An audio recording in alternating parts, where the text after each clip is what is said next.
Sarah Chen never planned on becoming humanity's first contact with alien royalty. As a deep space mining contractor working the asteroid belts between Mars and Jupiter, she was more concerned with meeting her quarterly quotas than making history. Her ship, the Prospector's Dream, was a utilitarian vessel designed for long-duration solo missions, all function and no frills. The discovery changed everything. She was mapping a new cluster of resource-rich asteroids when her sensors picked up an anomalous energy signature. At first, she assumed it was equipment malfunction. The harsh radiation of deep space played havoc with even the most shielded systems. But as she approached the source, her breath caught in her throat.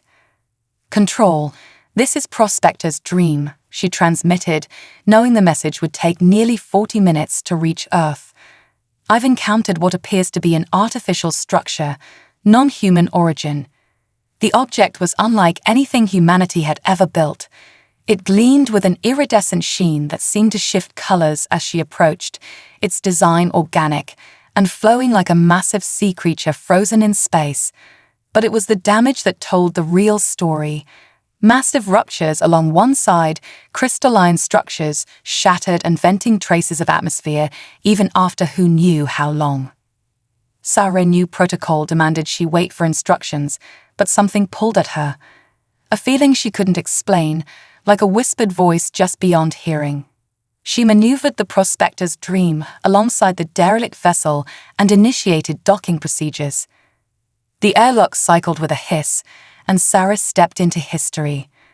Her suit's lights illuminated corridors that seemed to be grown rather than built, walls swirling with faint bioluminescence despite the vessel's apparent death. Her helmet sensors reported breathable atmosphere, but she kept her suit sealed. Solo operators who got careless didn't live long. That's when she heard it, not with her ears, but in her mind, a soft whimper, like a frightened child. Sarah froze, checking her suit's diagnostics. Everything read normal, but the sensation came again, stronger this time. A cry for help. Following the psychic beacon, she made her way deeper into the vessel. The ship's design defied human logic, with passages that curved in impossible ways and doors that opened at her approach without visible mechanisms. Finally, she reached what appeared to be a sealed chamber, its surfaces covered in elaborate patterns that pulsed with weak light. "Hello," she called out, though she knew any survivors wouldn't understand English. "I'm here to help." The patterns flared briefly, and the chamber opened. Inside, suspended in fields of shifting energy, were two small figures. Children, by any species reckoning. Their skin was pale silver, with markings that rippled like starlight on water. Large, luminous eyes opened to study her with an intelligence that transcended the language barrier. Sarah's training told her to back away, to call for instructions, to follow first contact protocols. But 20 years of working solo had taught her to trust her instincts. These children were dying. The ship's systems were failing, and with them, the stasis fields keeping the twins alive. "I'm going to get you out of here," she said, reaching for controls. The symbols were alien, but somehow she knew exactly which patterns to touch. The stasis fields dissolved, and the children fell gently into her arms, surprisingly light in the low gravity. Their skin was cool to the touch, even through her suit's gloves. One of them reached up to touch her faceplate, and suddenly her mind filled with images. A vast civilization among the stars, a terrible betrayal, a desperate flight to save the royal bloodline. She staggered under the weight of the memories, understanding at last what she had found. "It's okay," she whispered, cradling them close. "You're safe now. I'll protect you." As if in response to her words, both children began to glow softly, their markings brightening with trust and hope. Sarah knew in that moment that her life would never be the same. She had just become the guardian of something precious beyond imagining. The journey back to her ship was a blur. She sealed them in her small medical bay, rigged for their comfort with emergency supplies. As she prepared to break orbit, her delayed transmission from Earth finally arrived. Prospector's Dream, Maintain position and await further instructions. Do not approach or attempt contact with the anomaly. Repeat, maintain position. Sarah looked at the children, now sleeping peacefully under her ship's watchful systems. Sorry, Control, she muttered, plotting a course for Earth. But sometimes asking forgiveness is better than asking permission. The prospector's dream accelerated toward home, carrying its precious cargo. Behind them, the ancient vessel finally succumbed to its wounds, dissolving into a shower of crystalline fragments that glittered like tears in the starlight. Sarah didn't know what challenges awaited them on Earth, but she knew one thing with absolute certainty. She would die before she let anyone harm these children. Humanity's first contact wouldn't be with conquerors or traders, but with innocent refugees who needed protection. And Sarah Chen, solo mining contractor turned unlikely guardian, was ready to fight the whole galaxy if necessary to keep them safe. The return trip to Earth was nothing like Sarah had imagined. For 3 weeks, she watched as the twins gradually revealed their extraordinary nature. They learned English at an impossible rate, though they spoke with an ethereal resonance that made their voices unmistakably alien. They called themselves Lyra and Nova, names that only approximated their true identities in human speech. Sarah Guardian, Nova said one morning, his silver skin rippling with patterns of curiosity. Why do you people count time in such small pieces? Sarah looked up from her navigation console. What do you mean? Years, months, days, Lyra chimed in, her markings synchronized with her brother's. Our people measured time in the cycles of galaxies. Before Sarah could respond, the ship's communication system crackled to life. Prospector's dream, this is Solar Defense Command. You are ordered to divert to Lunar Quarantine Station. Repeat, divert to lunar orbit immediately. Sarah had expected this. She'd been dodging official commands for weeks, sending vague status reports while pushing the Prospector's dream to its limits. But now, approaching the moon's orbit, she couldn't avoid confrontation any longer. Children, she said, remember what we practiced. About hiding your glow. The twins nodded, their luminescence dimming until they looked almost human, save for their silver skin. Sarah had helped them fashion simple clothes from spare coveralls, cut down to child size.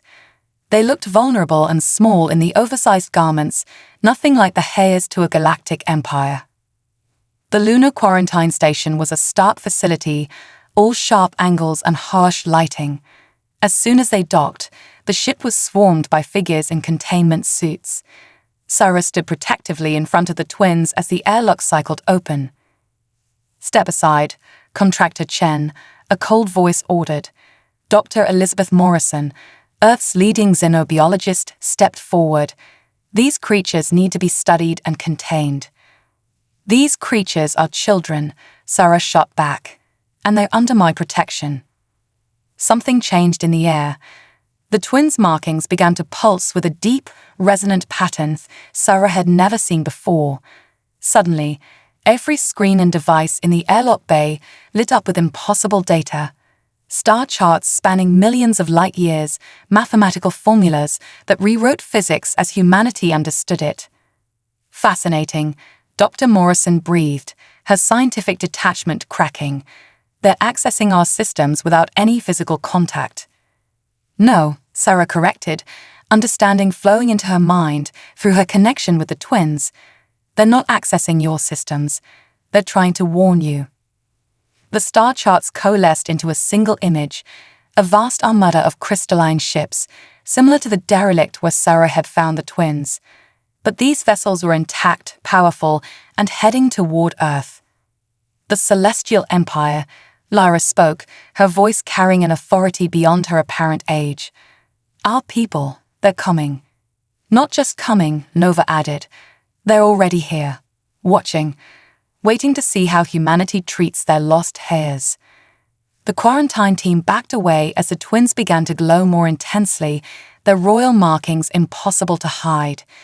Dr. Morrison's clipboard clattered to the floor as ancient symbols appeared in the air around them, a language older than human civilization. The children stay with me, Sarah declared, her voice firm. Earth needs to understand. This isn't about containment or study.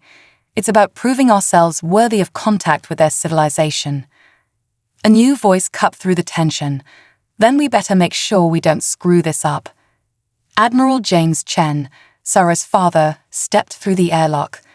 His uniform gleamed with medals, but his eyes were fixed on his daughter with a mixture of pride and concern. Dad.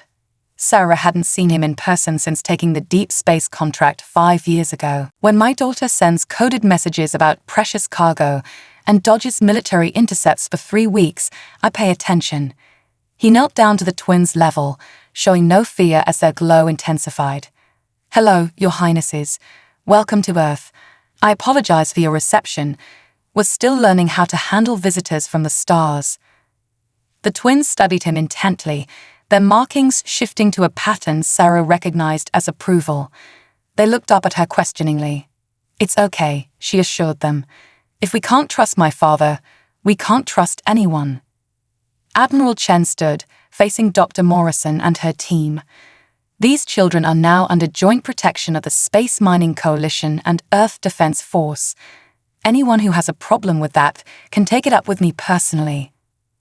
The next few hours were a blow of medical checks, which the twins passed with unprecedented results, security briefings, and countless questions. Through it all, Sarah noticed something strange. Every piece of technology the twins came near seemed to work better, faster, as if their mere presence enhanced Earth's primitive systems. That night, in secure quarters with views of both Earth and the lunar surface, Sarah watched the twins sleep. Their markings pulsed softly in sync, projecting star patterns on the ceiling. A map leading to their home, she realized, or perhaps a warning of what was coming. Her father joined her by the observation window.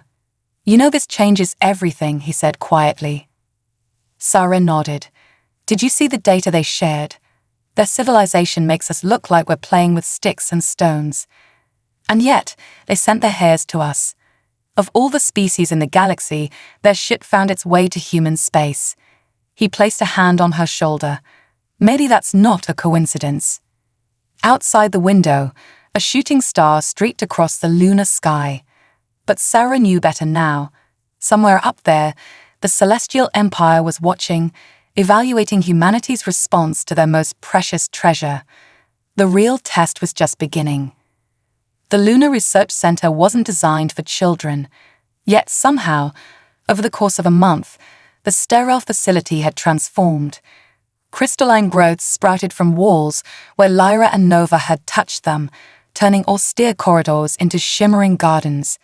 Computer systems spontaneously upgraded themselves, displaying holographic interfaces that shouldn't have been possible with Earth technology.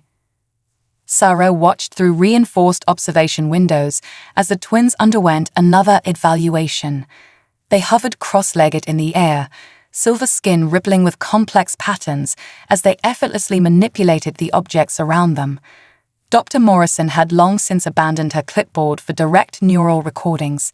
The twins had simply integrated themselves into the lab's systems, making traditional documentation obsolete. They're not just advancing, Dr. Morrison murmured, her earlier skepticism replaced with wonder. They're evolving. It's as if their powers were dormant in that stasis pod. And now... A crash interrupted her. Nova had accidentally teleported a research drone through a wall, leaving a perfect circular hole. Sorry, he called out, his markings flickering with embarrassment. I'm still learning to control the spatial folding. No apologies necessary, Admiral Chen said, entering the lab. But Sarah noticed her father's tight expression. He gestured for her to join him in the corridor. We've got a situation, he said once they were alone. Our deep space arrays just picked up something big. Multiple objects moving at impossible speeds, all heading towards Sol System. Sarah's heart clenched. The Empire. Maybe, but there's more. He handed her a tablet displaying security footage from around the world.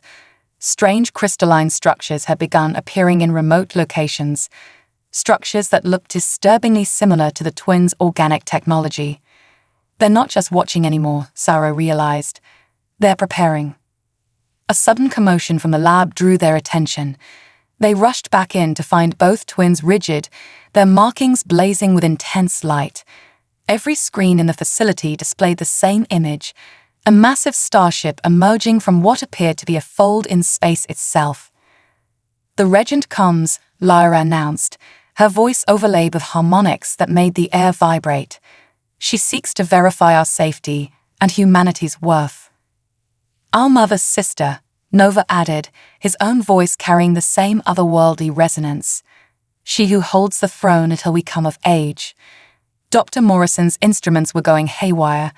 The energy readings, it's like their powers are resonating with something in orbit, some kind of quantum entanglement on a scale we can't even measure. Sarah moved to stand between the twins, placing a gentle hand on each of their shoulders. The moment she touched them, her mind exploded with visions. Vast crystal cities spanning entire solar systems, ships that traveled on waves of folded space-time, and a civilization so advanced it had transcended the boundaries between matter and energy. But she also saw the darkness that had forced the twins to flee, a faction within the Empire that believed their powers had grown too strong, that the royal bloodline needed to be purified. The twins' parents, the Emperor and Empress, had sacrificed themselves to ensure their children's escape. "Sarah Guardian," Lyra said softly, returning to her normal voice, "you must help us prepare. The regent brings the trial of worthiness. Both for us," Nova continued, "and for humanity." Admiral Chen stepped forward. "What kind of trial?" The twins exchanged a look, their markings synchronizing. "The Empire must know if we have grown strong enough to claim our birthright," Lyra explained, "and they must know if humanity deserves to be our protectors." "The trial will test both," Nova added. "If we fail, we will be taken back to the Empire. If humanity fails," his markings dimmed, "the Empire will ensure Earth never makes contact with any alien civilization again." The implications were staggering. Humanity's future among the stars hung in the balance, all because Sarah had followed her instincts and rescued 2 children from a derelict ship. Suddenly, alarms blared throughout the facility. The twins' markings flared with urgency. "They're here," Lyra whispered. "The ones who tried to kill us before. They found us before the regent could arrive." Through the observation windows, Sarah saw multiple crystalline ships appearing in lunar orbit, their designs more angular and aggressive than the organic curves of the twins' royal vessel. "The purists," Nova said, fear evident in his voice. "They want to stop the trial, stop us from claiming our power." Admiral Chen was already barking orders into his comm unit, mobilizing Earth's defenses. But Sarah knew conventional weapons would be useless against ships that could fold space itself. The twins stood, their small forms radiating power that made the air crackle. "We can protect the facility," Lyra said, "but we need your help, Sarah Guardian. Our powers are still growing, still uncertain." "You've been teaching us about human strength," Nova added, "about how your people face impossible odds with courage and determination." "Now we need that strength," they said in unison, holding out their hands to Sarah. Without hesitation, she took their hands. Energy surged through her body, and she understood. The twins hadn't just been learning from humanity. They'd been preparing to share their power, to bridge the gap between their civilizations in the most direct way possible. As the first shots from the purest ships lit up the lunar sky, Sarah Chen stood with her adopted children, ready to defend not just Earth, but the future of 2 civilizations. The real test wasn't just coming. It was already here. The first attack came without warning. Beams of crystalline energy lanced down from the purest ships, aimed directly at the lunar facility, but they never reached their target. The twins' combined power, channeled through Sarah, created a shimmering dome of protection that transformed the deadly energy into cascading waves of light. "That's impossible," Dr. Morrison breathed, staring at her readings. "They're somehow converting weapons-grade energy into harmless photonic displays." Admiral Chen was coordinating Earth's response from an emergency command center established in the facility's lower levels. All orbital platforms report similar attacks worldwide. These purists aren't just targeting the twins, they're trying to isolate Earth completely. Sarah barely heard them. Her consciousness was expanded, merged with the twins in ways she couldn't have imagined possible. Through their shared awareness, she saw the true scope of the battle and humanity's response to it. Around the globe, military forces mobilized not in panic, but with determined precision. The twins' presence over the past month had prepared Earth more than anyone realized. Every piece of technology they touched had been subtly enhanced, every defense system secretly upgraded. "Look," Nova said, his voice echoing in Sarah's mind. "They're not running away. They're protecting us." Through their shared vision, they watched as civilian ships, mining vessels, research craft, even private spacecraft, moved to shield critical infrastructure. Humanity hadn't just accepted the twins, they'd embraced their role as guardians. The purists didn't expect this, Lyra observed, her markings pulsing with fierce pride. They thought humans would abandon us to save themselves. A new signal cut through the chaos, a transmission on frequencies that shouldn't have existed. "Children of the Crystal Throne," a voice spoke in perfect English, though the harmonics marked it as clearly alien. "I am Regent Celestia. I have witnessed the beginning of humanity's response. The trial of worthiness commences now." The twins' grip on Sarah's hands tightened. Above them, a new ship appeared, dwarfing both the purist vessels and Earth's defensive platforms.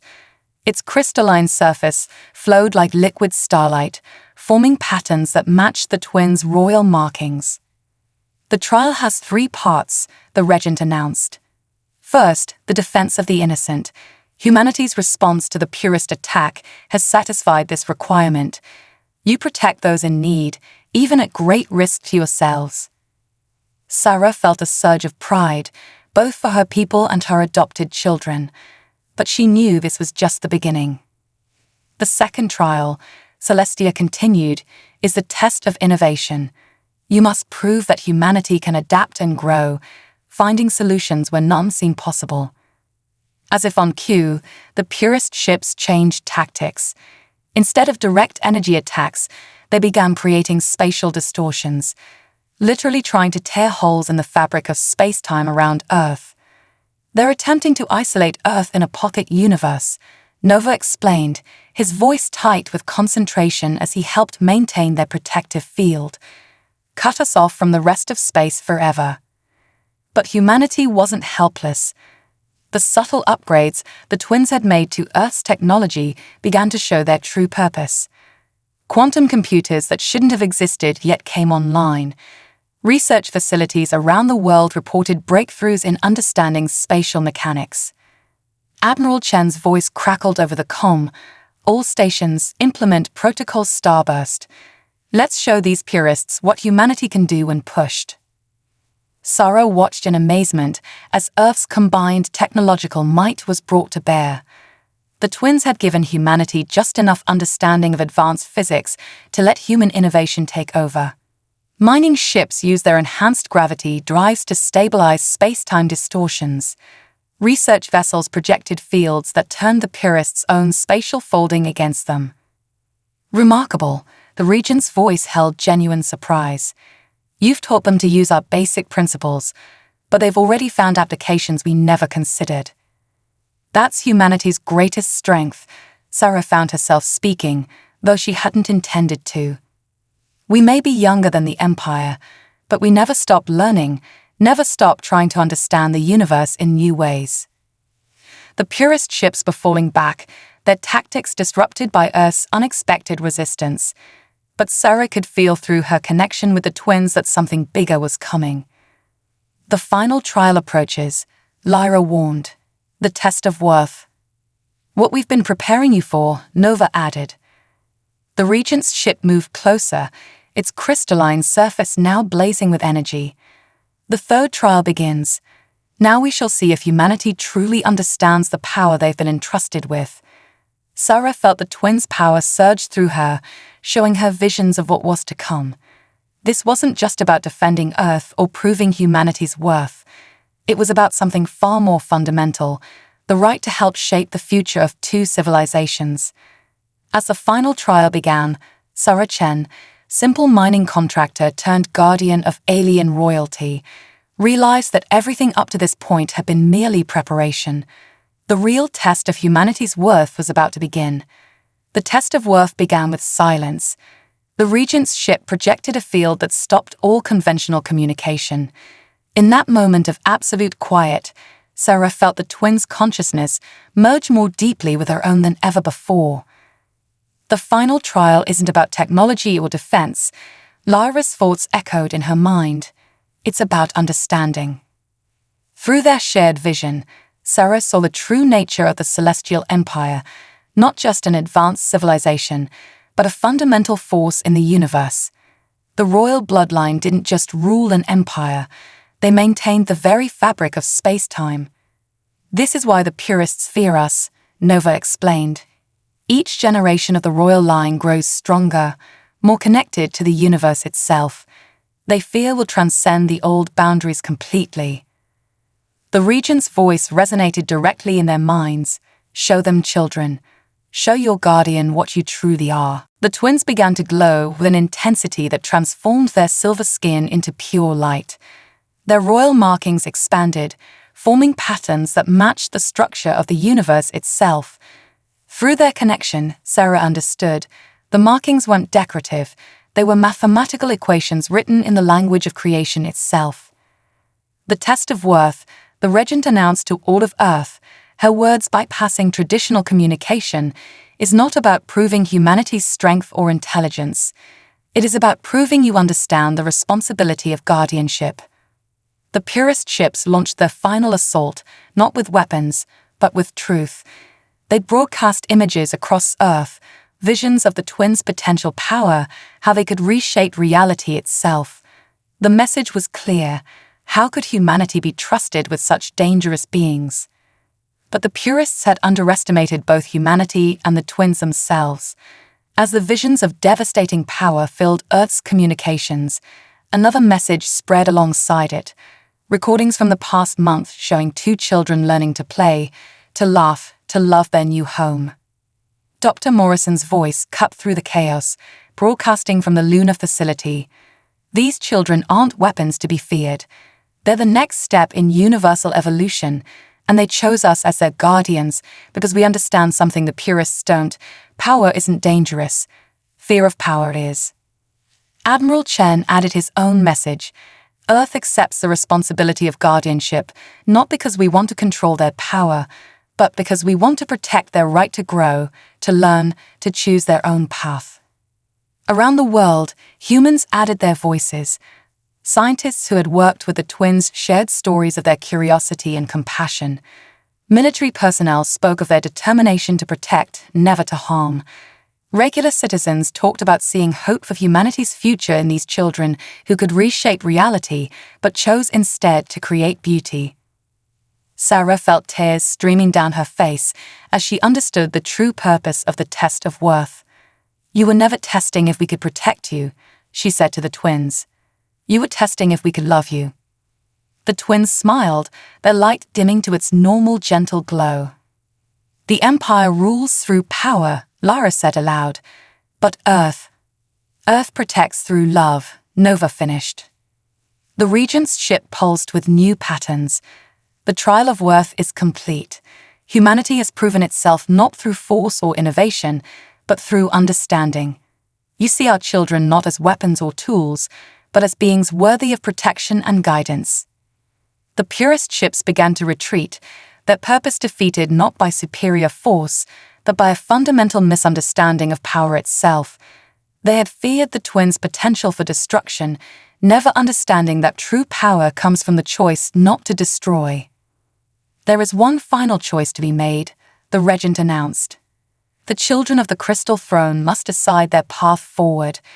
Will they return to the Empire and claim their birthright, or... We choose Earth, the twins said in unison, their decision radiating with absolute certainty.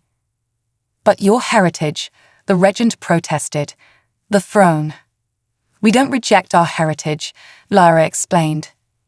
"We choose to bring it here," Nova added, "to help humanity reach the stars."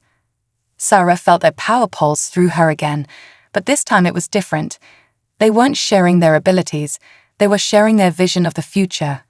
Earth and the Empire united not through conquest or submission, but through the simple choice of two children who saw the best in both civilizations. The regent was silent for a long moment.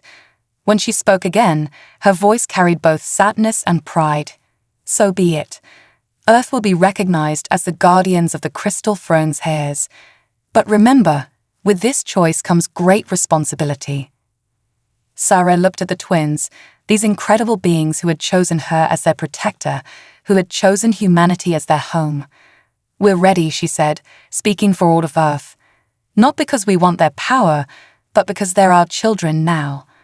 All of humanity's children." The twins' markings pulsed with joy, and for a moment, the entire solar system seemed to shine a little brighter. In the days following the trial of worth, Earth underwent a transformation unlike anything in human history. The twins' decision to make Earth their home catalyzed changes that rippled through every aspect of human civilization. The Lunar Research Facility became the first embassy of the Crystal Throne, its crystalline growths now forming towers that stretched toward the stars. But unlike the imposing structures of the Empire, these formations integrated seamlessly with human architecture, creating something entirely new. Sarah watched from her new quarters as Nova helped a team of engineers understand the principles behind spatial folding. The boy who had accidentally teleported drones through walls now patiently explained quantum mechanics to Earth's brightest minds, his markings glowing with teaching patterns. "They're learning so quickly," Dr. Morrison remarked, joining Sarah at the window. The scientist had abandoned her clinical detachment, becoming one of the twins' strongest advocates. "But more importantly, they're teaching us how to learn." In another section of the facility, Lara worked with a group of children, showing them how to sense the underlying patterns of the universe. Under her guidance, the first generation of human children were beginning to display abilities that bridged the gap between Earth science and Imperial technology. "We knew this would happen," Admiral Chen said, reviewing reports of similar developments worldwide. "The twins aren't just sharing knowledge, they're helping humanity evolve." But with evolution came challenges. The purists, though defeated, had sparked fears among some humans. Protests erupted in various cities, demanding the twins be sent away. Sarah worried about the growing tension until she saw how the twins responded. Instead of hiding, they chose to meet their critics directly. Nova and Lyra traveled to every major city, not with displays of power, but with demonstrations of hope. They showed how their abilities could clean polluted waters, heal damaged ecosystems, and solve energy crises that had plagued humanity for centuries. "Fear comes from not understanding," Lyra explained to a crowd in New York, her voice gentle but carrying to every ear. "We chose Earth because humans never stop trying to understand. Your species looks at the unknown and sees possibility," Nova added, creating a small galaxy of light above Times Square. "Where our people saw power to be controlled, you see wonders to be explored." The protests gradually transformed into celebrations as people realized the twins weren't conquerors or saviors. They were guides, helping humanity find its own path to the stars. But the greatest change came in how humanity viewed itself. The knowledge that they had been chosen as guardians of such extraordinary beings sparked a renaissance of human potential. Scientists and artists collaborated on projects that merged technology and creativity. Military forces reorganized around principles of protection rather than aggression. Sarah found herself at the center of it all, not just as the twins' guardian, but as a symbol of humanity's readiness to embrace the unknown. Her simple act of choosing to help two lost children had opened the door to humanity's next great adventure. "Sarah Guardian," Lyra called one evening, her markings showing concern. "The Empire sends news. The purists are gathering allies. They say Earth's evolution threatens the balance of the galaxy. Let them come, Sarah replied with quiet confidence. Humanity didn't pass the trial of worth by being stronger or smarter. We passed it by understanding what truly matters, protecting those who need us. Nova looked up from the quantum engineering textbook he was annotating. The Empire's strength comes from control, he said. Earth's strength comes from choice. Every human who chooses to protect us makes that protection stronger. As if to prove his point, the facility's sensors detected a fleet of ships entering the solar system. But these weren't purist vessels. They were Earth's new defense force, each ship incorporating both human innovation and crystalline technology. They moved in formations that mirrored the twins' royal markings, a living shield of human determination. The purists don't understand, Admiral Chen said, watching the fleet's maneuvers. They think we're building weapons, but we're really building bridges. Every ship out there represents thousands of humans who've chosen to be guardians not just of 2 children, but of a better future. Sarah felt the twins' consciousness touch her mind, sharing their vision of that future. She saw Earth becoming not just a protected sanctuary for the Crystal Throne's heirs, but a beacon of hope for both civilizations. Human creativity and determination merged with imperial knowledge and power, creating something greater than either could achieve alone. We need to prepare, she said, understanding flowing through her enhanced connection with the twins. The next challenge isn't just defending Earth, it's showing the galaxy a new way forward. The twins nodded in unison, their markings synchronizing with patterns of both protection and possibility. They had chosen Earth not just as a refuge, but as the starting point for a transformation that would reshape the very foundations of both their civilizations. And humanity, led by those who chose to be guardians, was ready to help guide that transformation. 1 year after the trial of worth, Earth hosted the first Convergence Council. Representatives from both the Celestial Empire and human governments gathered in the crystalline spires of what had once been the Lunar Research Facility. The twins, now confidently growing into their role as bridges between civilizations, stood at the center of it all. Sarah watched with pride as Lyra and Nova addressed the assembled delegates, their royal markings now incorporating symbols of both their heritage and their adopted home. They had grown taller over the year, but it was their presence that had truly matured. The old empire believed power must be contained, Lyra began, her voice carrying the harmonics of her people while maintaining the warmth she'd learned from humanity. Earth has shown us that true power comes from sharing, from growing together, Nova continued. Our civilizations don't need to fear each other's strengths. The twins raised their hands in unison, and the chamber filled with a display of living light. It showed the changes of the past year, human cities blooming with crystalline technology, imperial ships crewed by mixed teams of humans and aliens, and most importantly, children of both species learning from each other. The purists warned that humanity would corrupt us, Lara said, addressing the imperial delegates directly. Instead, Earth has helped us understand our powers in ways the Empire never considered. Dr. Morrison stepped forward, presenting data that confirmed the twins' words. Under Earth's guardianship, the royal heirs had developed abilities that surpassed all imperial projections. But instead of using these powers to dominate, they had focused on creation, healing, and understanding. More importantly, Admiral Chen added, they've helped humanity find its own path to the stars, not through conquest or control, but through choice and cooperation. The evidence was undeniable. Earth's first faster-than-light ship, scheduled to launch the following month, incorporated both imperial crystal technology and unique human innovations. Its crew included graduates of the new Guardian Academy, humans who had learned to bridge the gap between Earth science and imperial powers. We stand before you not as separate species, Nova declared, but as proof that evolution doesn't have to mean leaving others behind. The twins' markings began to pulse with new patterns, equations that described the next phase of their shared journey. Through their enhanced connection, Sarah saw the vision they were sharing, a future where the rigid hierarchies of the Empire merged with humanity's adaptability and determination.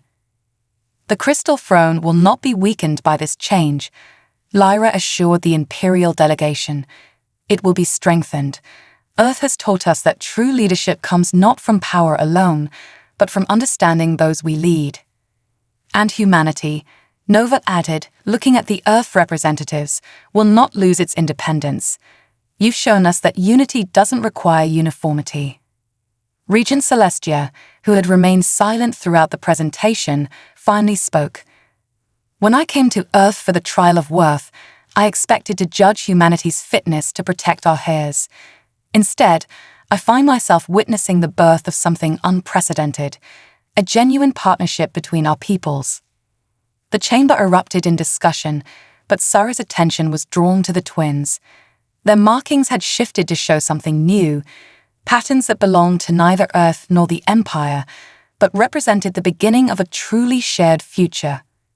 Sarah Guardian, Lyra said privately through their mental link, we need to show them one more thing. Understanding flowed between them. Sarah stepped forward, and the twins each took one of her hands. The connection they'd formed during the crisis had evolved over the past year, becoming something that proved the potential of their united civilizations. Together, they created a display that showed not just what was, but what could be. Worlds where human innovation and imperial power worked in harmony. Ships that explored the galaxy not to conquer, but to understand. Children of both species growing up without fear of their own potential. This is the true heritage of the Crystal Throne, the twins declared in unison. Not power to be hoarded, but gifts to be shared. Not subjects to be ruled, but partners in evolution. As the vision faded, Sarah felt the weight of the moment. The twins hadn't just chosen Earth as their home, they had chosen to become catalysts for change in both civilizations. And humanity, by choosing to be guardians rather than conquerors, had proven itself ready for that change. The Heirs have spoken, Regent Celestia announced. Let it be recorded that this day marks not just an alliance between our peoples, but the beginning of a new age for both civilizations. The twins smiled, their markings shimmering with patterns of hope and possibility. They were no longer just the heirs to an alien throne or adopted children of Earth. They had become something new, symbols of what was possible when different species chose to grow together rather than apart. As the council moved to formalize the new agreements, Sarah looked at her adopted children with wonder. They had come so far from that desperate rescue in deep space, yet in many ways, they were still the same, two children who saw the best in humanity and chose to help it grow. Ready for what comes next? She asked them. The twins' markings pulsed with determination and joy. With Earth as our home and humanity as our guardians, they replied, we're ready for anything.